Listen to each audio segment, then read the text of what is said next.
So, white people are regretting.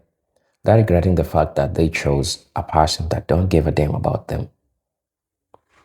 And now what we are seeing white people having an awakening. And the awakening that they are having is that Trump was not fit for them. Trump was not good for the health of Americans. Trump was not the person who was supposed to be running America. But here is the catch. There's this divine saying that Trump will be the last president of the United States. I really don't know what that simply means, but when you try to look at it deeply, America is under divine judgment. Yes, America is under divine judgment, and everything that you see is happening by design. The collapse that you see is happening is within the United States, is within the America, sorry. So this is what is happening. White America learning that they made a great mistake, and now what they're doing, they are distancing themselves.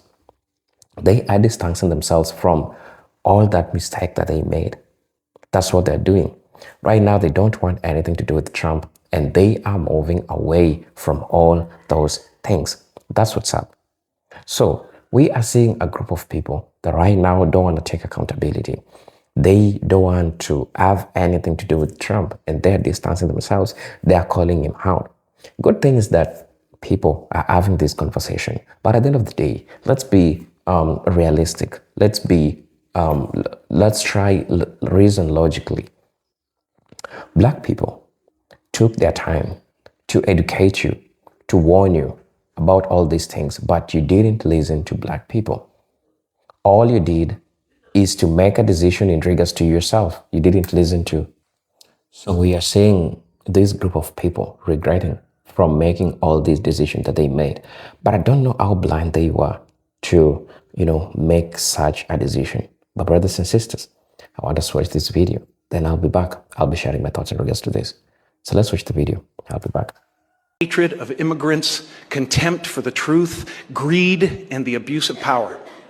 We are fighting those same evils today. And we need to be clear, shamelessness is not and will never be a superpower. You can't continue to let this go on. I can't continue to let this go on. We can't continue to let this go on. We cannot continue to walk around with our eyes shut and our ears closed. Okay? What is it going to take? We have come way too far to have society be set back 75 years. 75 years. What are we doing with these these executional or these executive orders removing policies that allow for segregation? What are we doing? Oh, yes, it's government contractors. You know who those government contractors are? SpaceX, Tesla, Amazon, probably. It's all a bunch of smoke and mirrors and all these MAGA folks falling for the okie doke. It has to stop. Now look, defeating Donald Trump and his allies is essential, but it's only part of the job ahead. Because Donald Trump is a symptom of a deeper disease. Decades of deepening political corruption, growing inequality of power and wealth. These are the failures of an ancient and visionless political class entrenched in a system built to keep them in office forever. Members of Congress who just sit idly in their seats, collecting lobbyist checks, trading stocks, saying whatever the polls tell them to. And on their watch, the national spirit that defeated fascism, that landed men on the moon, that passed civil rights laws, was replaced by a small and selfish politics. The politics of legalized corruption defined by corporate PACs and bundlers and lobbyists. It's a system designed to serve donors and protect incumbents. And then Citizens United came along. The worst court decision in modern American history, flooding the airwaves with ads paid for by secret donors who bankroll both parties. All of this bent Congress to serve the powerful and forget the people. And that's why you still pay a fortune for prescriptions. That's why your insurance company gets to keep denying your claim. That's why hedge funds get to buy up all the houses in your neighborhood. That's why that ambulance costs $3,000 after you just had to get a choking toddler to the hospital. Our democracy stopped serving the public, and the public lost faith in a system that was failing them. But it doesn't have to be this way. Everywhere I go across our state, people tell me they are desperate for change and for new ideas. The South Georgia farmer whose costs rise and earnings fall each year, whose kids have left the family farm, who's still waiting for federal aid long after the storm. The student working through college who still needs food stamps to make rent, whose conscience can't stand their tax dollars being used to lock up immigrant children here at home or kill innocent children in the Middle East. The young couple expecting their first child who wonder how they'll afford a crib and a stroller, let alone a first home. And their health insurance just went up $1,000 a month. There are so many problems we should be solving together. Guaranteeing all Americans great health insurance and great health care no matter our wealth. Unleashing an affordable housing boom, saving our family farms, making America the world's human rights leader. It should excite us to imagine what's possible. Believe you me, after Trump, America is finished. Trump is the last president. Some people have misunderstood me. It's when I mention the name Trump. I'm not talking about Trump. I'm talking about the timing of the Lord Jesus. Trump is the last president. It's got nothing to do with this man. May God bless him and bless every human being. But it's got to do with the timing of the Lord Jesus as far as judging the nations of the world. Trump is the last president because one day Trump was speaking. Whether he is meaning it from the heart or not, it is between him and the Lord Jesus. It's not my place to make a judgment. It is the Lord who sees the heart of every man and is the only true judge of every human being. But one day he said, America will always be a sovereign nation. America cannot be ruled by the globalists. The government has no right to say to people how they have to live. The government is there to protect their rights and human dignity. It is not up to the government to say to people how to live, which is very true. Today, governments are even telling parents, you have no right how to teach your little angel, because we will teach them. Believe you me, after Trump, America is finished. It's not about Trump, but I don't know him. But I'm telling you, Trump is the last one. Because after the trumpet will be blown. They don't want people to be able to fail forward the same way they do, because somewhere deep inside them, they know they're not the smartest people in the room. They know they don't have the best ideas in the room. How do we know this? Because they're borrowing ideas from Nazi Germany, a failed experiment that led to a Holocaust of millions of people.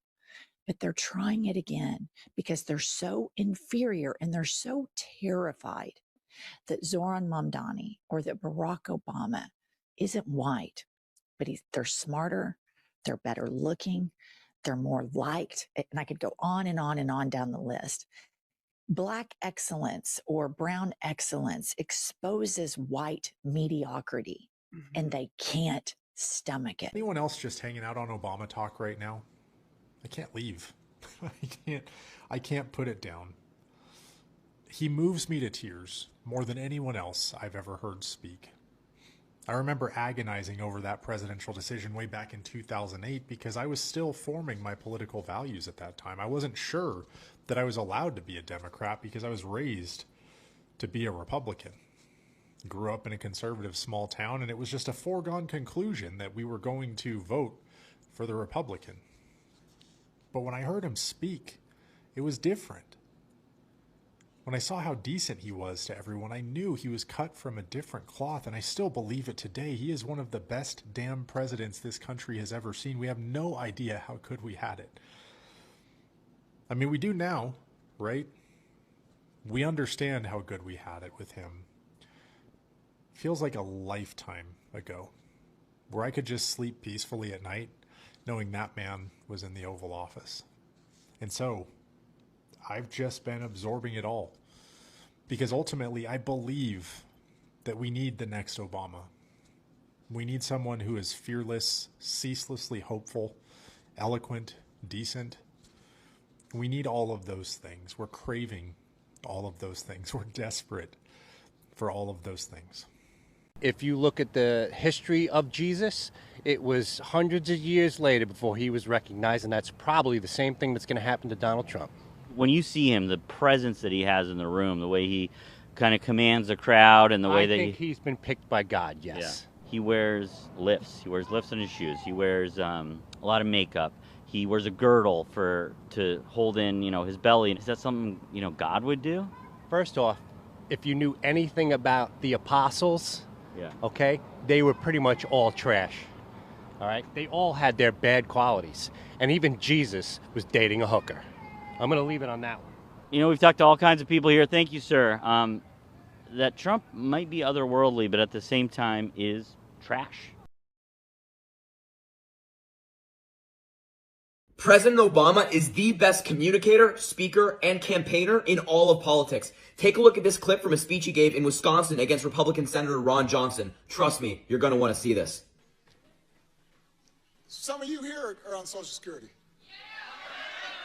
Some of your parents are on Social Security. Some of your grandparents are on Social Security. You know why they have Social Security? Because they worked for it. They worked hard jobs for it. They have chapped hands for it.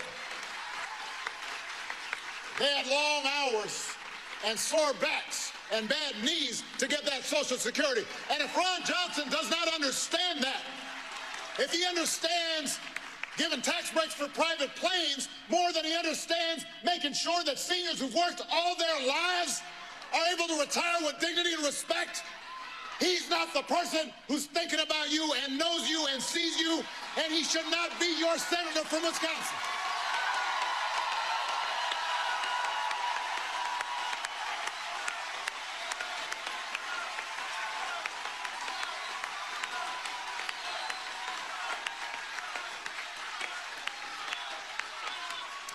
I mean, the message he's sending is pretty clear. If you're related to him, if you donate to his campaign, you get a deal. If you're not, you're out of luck and you're on your own. Donald Trump is a felon, right? Mm-hmm. A felon, correct me if I'm wrong, can't own a gun. No. Mm. But if he gets in, he can't own a gun, but he could start World War III on his own. Yeah, it's a good point. He owns all the nuclear weapons. He doesn't need a gun. No. You don't need a gun. It's scary to think that he could go bonk with a nuclear button. Thoughts on Trump? The man has no redeeming human qualities, positive qualities, completely devoid of any humanity that we even think about. When we think about relationships with humans, you have empathy, you have love, compassion, understanding, sorrow. He has none of that. None of that. No. I'm going to go back to that. It's really sad that so many people worship him. Right. I think the saddest part about life under Mad King Trump is that it's not like we weren't warned. When the whole ICE situation blew up and we were watching these horrific scenes unfold every day, I thought, this is what the black community was trying to warn us about during the George Floyd protests. They had already seen firsthand the brutality, the excessive use of force, and the complete erosion of the Fourth Amendment, which paved the way for the blatant racial profiling we're seeing now. But we just didn't listen. And now we have militarized ICE agents everywhere, crawling our streets and even our airports. Our law enforcement was emboldened in the inner city during the war on drugs, and the black community tried to warn us. Millions of them tried to warn us. But we said, that's their problem. What's that got to do with us? Well, It's got everything to do with us now, because the black community has always been the canary in the coal mine. The problem is we just never seem to listen. Donald Trump doesn't walk around thinking he's a bad guy. He justifies his own behavior. Those rationalizations, I imagine, are beyond you and me. It's very difficult to like put yourself in their position. And that's the thing that's so frightening about it, is that you can't, that when people become alienated because of power or money, they become unapproachable. They become beyond talking to because they have all these inbuilt protection mechanisms. They actually don't need people anymore. They pay people. When you can no longer take in new information or ideas, that's when you sort of start to atrophy and die. And when those people are in positions of power, it's pretty scary. But I think that everything that's happening now stems directly from the presidential election, that people's outrage reached a point where they couldn't tolerate it anymore. It became like unmanageable, unlivable. Trump keeps giving us more material. And so the movement and the fallout from so many men of power continues to gather momentum and passion, because we realize like that it's become an intolerable situation. Which brings me to a moment I've dreaded and forces me to suspend my long-standing attempt at neutrality. There is no real choice this November. There is only the perpetuation, however flawed and feeble you might perceive it, of our fragile 249-year-old experiment, or the entropy that will engulf and destroy us if we take the other route. When, as Mercy Otis Warren would say, the checks of conscience are thrown aside and a deformed picture of the soul is revealed. The presumptive Republican nominee is the opioid of all opioids, an easy cure for what some believe is the solution to our myriad pains and problems, when in fact, with him you end up re-enslaved with an even bigger problem, a worse affliction and addiction, a bigger delusion, James Baldwin would say, the author and finisher of our national existence, our national suicide, as Mr. Lincoln prophesies. Do not be seduced by easy equalization. There is nothing equal about this equation. We are at an existential crossroads in our political and civic lives. This is a choice that could not be clearer.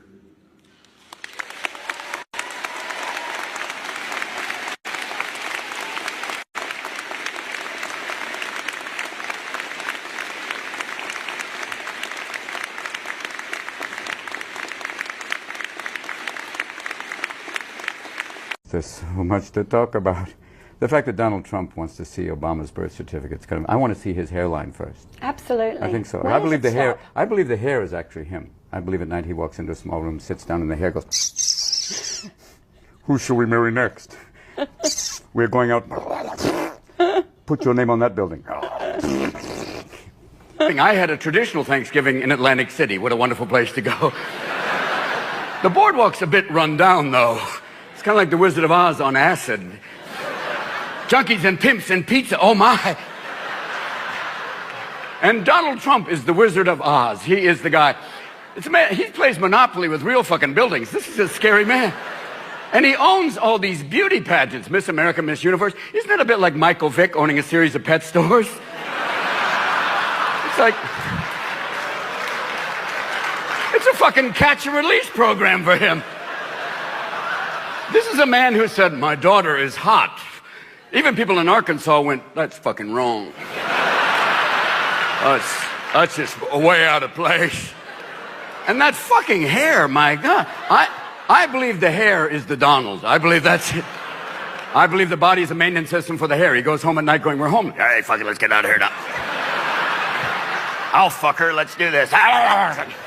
President Trump is acting like an international gangster, threatening to trample over the sovereignty of an ally, threatening the end of NATO altogether, and now threatening to hit our country and 7 European allies with outrageous, damaging tariffs unless he gets his hands on Greenland. This is an incredibly grave moment for the United Kingdom, Europe, and our world. Without provocation, or justification, the President of the United States is attacking our economy, our livelihoods, and our national security. Trump has put British businesses and jobs on the front line in his unprovoked aggression. The only people cheering him on are Vladimir Putin and Xi Jinping. Yeah. Only a few months ago, Trump hailed the special relationship at Windsor Castle. Now, thanks to his actions, it is nearly in tatters. So how do we stop Trump's damaging trade war? For a year now, Madam Deputy Speaker, the Prime Minister has tried a policy of appeasing Trump, flattering him, fawning over him, refusing to stand up to him, because, he argued, otherwise Trump would hit us with damaging tariffs. Well, the Prime Minister has tested his approach to destruction. It has failed. It is time for the government to change course. We have to finally be clear-eyed about the sort of man Trump is and treat him accordingly. He is a bully. He thinks he can grab whatever he wants using force if necessary. And he is corrupt. The most corrupt president the United States has ever seen. So there are only two ways of getting him to back down: bribing him with a new jet perhaps, or a few billion in his crypto account, or standing up to him like we would with any other bully, standing together with our European allies to make him back down.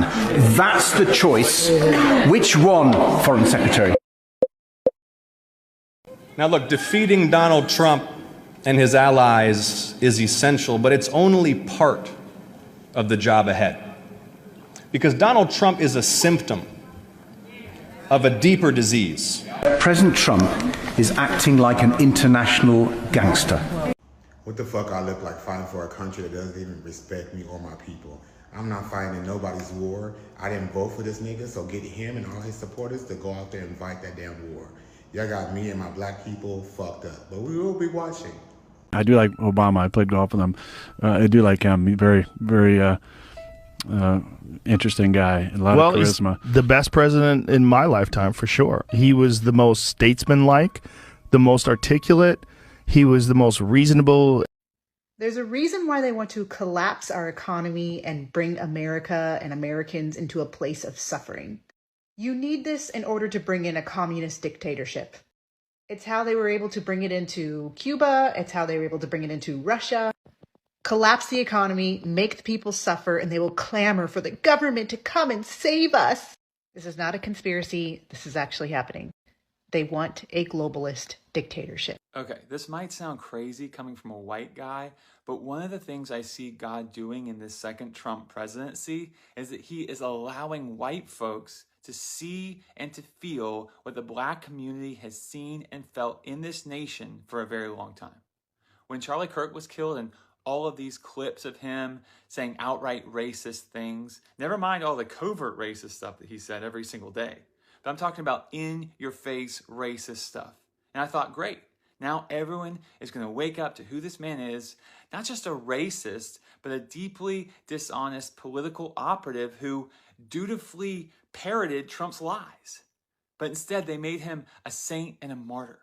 I mean, I was at the batting cage with my son the other day, and there was a young kid there wearing a shirt with a big picture of Charlie Kirk on it, and it made me feel despondent. Like there's nothing I can do to open these people's eyes to Trump, to MAGA, to racism, to America as it is, not as we have imagined it to be.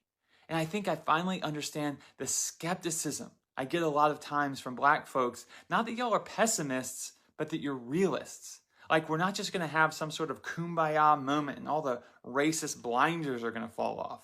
It's just too baked in for that. And to watch these MAGA folks day after day who are horribly dishonest, who don't have our best interest in mind, who are constantly gaslighting us and then blaming us for the problems they create, I just believe God is giving us as a nation a glimpse into what the black community has faced here for 400 years. And my hope is that it will lead us to repentance, first to honor them for their struggle, but to also renew our hope, not in ourselves, because we can't put a dent in this thing, but to put our hope in God who can do all things. When I see the Make America Great Again, my comment is, do you accept that that could possibly be construed as a racist remark? And most people, a lot of people go, how could that be racist? Make America great again? I said, so just ask yourself from an African-American experience, when was it ever great in America for the African-American? When was it great?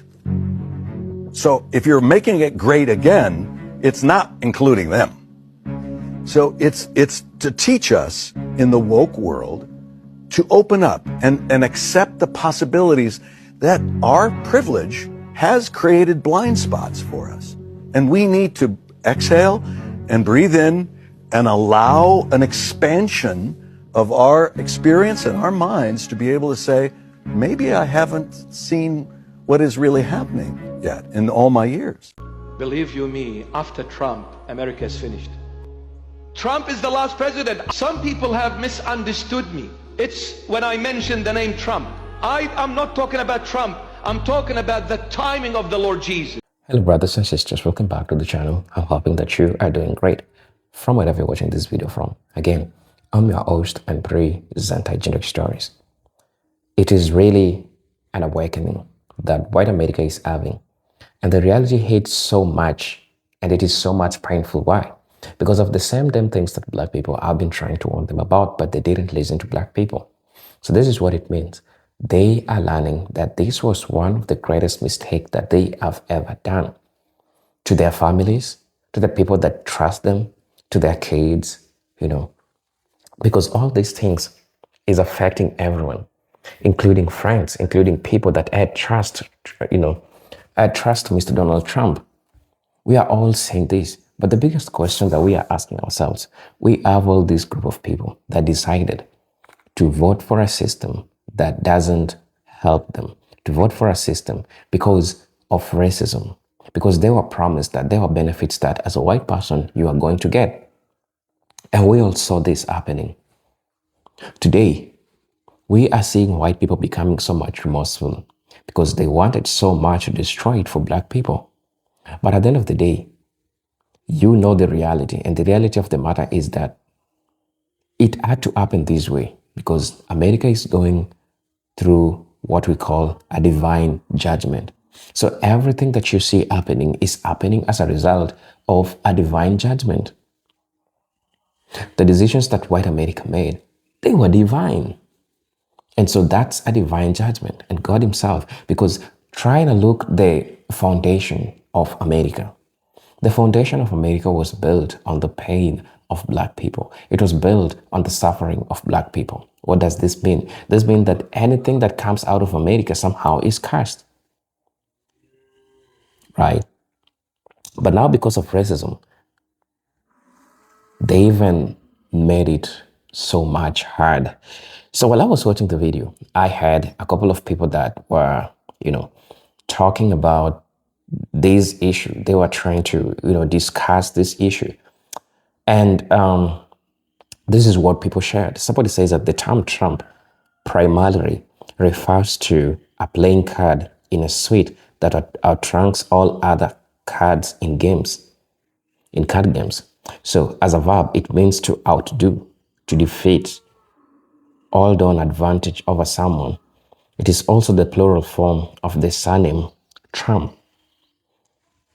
Damn, the name literally fits him. Somebody also said that I don't think people fully grasp how fragile society actually is. The cornerstones isn't culture wars, religion, or ideology. It's a due process. The moment accusation replaces evidence, speed replaces fairness, and authority no longer has to explain itself. The Constitution becomes just paper, and rights become decoration. Due process is the mechanism that restrains power. So without it, nothing else holds. What scares me isn't chaos. It's laws without accountability. That's the most dangerous configuration a society can flip into. It looks directly. It looks orderly, It uses paperwork. It claims security. But once process is treated as optional, justice becomes selective and everyone eventually becomes vulnerable, especially those who are unpopular, different, or inconvenient. So this is existential. Civilization doesn't collapse all at once.